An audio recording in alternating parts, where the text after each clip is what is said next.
Hello friends, welcome to the channel. दोस्तों, आज मैं आपके लिए डीआई कार्ड यानी पीएलसी और डीसीएस में जो डीआई कार्ड होता है उसकी वायरिंग कैसे करते हैं आज बिल्कुल 3 मिनट के अंदर आपको बढ़िया तरीके से समझा देता हूं।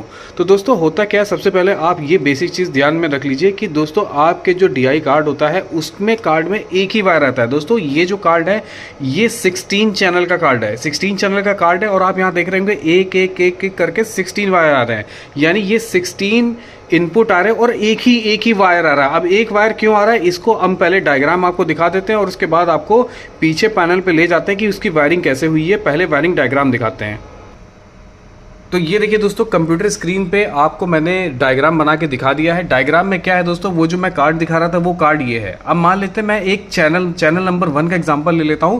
तो उसमें मैंने आपको बताया कि चैनल नंबर 1 पे एक ही सिग्नल, एक ही वायर आएगा। तो वो एक वायर दोस्तों आएगा कहां से, वो रिले से आएगा। अब रिले के कौन से कॉन्टेक्ट से आएगा दोस्तों, हमने एनओ ले रखा है। अभी आपको समझ में आ जाएगा एनओ क्यों ले रखा है हमने। रिले में क्या होता है, 2 साइड होती है दोस्तों, है ना।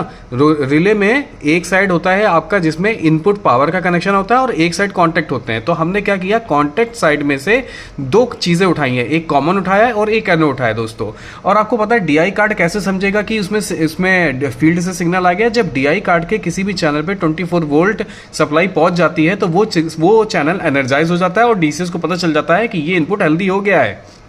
तो कॉन्टैक्ट के इस रिले के कॉन्टैक्ट में कॉमन पे हमने 24 वोल्ट दे रखा है। ये 24 वोल्ट हम अपनी पावर सप्लाई से देंगे। ये पावर सप्लाई से कॉन्टैक्ट 24 वोल्ट जो है, जैसे ही रिले एनर्जाइज होगी तो ये जो एनओ कॉन्टैक्ट है, नॉर्मली ओपन कॉन्टैक्ट है दोस्तों, वो एनसी में कन्वर्ट हो जाएगा और ये कॉमन वाला 24 वोल्ट जो है वो एनओ से होकर कार्ड में पहुंच जाएगा। इतनी चीज आपको समझ में आ गई। अब दोस्तों ये रिले एनर्जाइज कैसे होगी, यहाँ पे दोस्तों 2 टर्मिनल होते हैं, एक A1 एक A2। A1 में हम 24 वोल्ट कनेक्ट करते हैं और A2 में हम 0 वोल्ट कनेक्ट करते हैं। तो जैसे जिस सप्लाई से कॉमन में हमने 24 वोल्ट दिया था, उस सप्लाई से या दूसरी सप्लाई से हम 0 वोल्ट दे देंगे। 0 वोल्ट हम A2 में दे देंगे और उसका 24 वोल्ट जो सप्लाई का बचेगा उसको हम क्या करेंगे, एक टीबी लगाएंगे दोस्तों। तो एक सप्लाई यहां पे है, एक सप्लाई से 0 वोल्ट A2 में दे दिया और उसका 24 वोल्ट एक टीबी में दे दिया और फिर टीबी से यहां से निकल के 2 वायर जाएंगे। फील्ड से हमारे दोस्तों 2 वायर आते हैं। अब मान लीजिए यहां पे लिमिट स्विच कनेक्ट है, तो लिमिट स्विच में दोस्तों आप 2 वायर तो कनेक्ट करते हैं। तो एक वायर जाएगा वो उसके कॉमन में कनेक्ट हो जाएगा और एक वायर जो होगा वो उसके एनओ में कनेक्ट हो जाएगा। तो जैसे ही फील्ड से कनेक्शन होगा तो जैसे ही कॉन्टैक्ट बनेगा तो ये शॉर्ट हो जाएगा। शॉर्ट होते ही यहाँ पे A1 पे सप्लाई आ जाएगी, यानी जो 24 वोल्ट यहाँ से निकली थी टीबी से, यहाँ से कोई लेना देना नहीं, यहाँ तो 0 वोल्ट चली गई।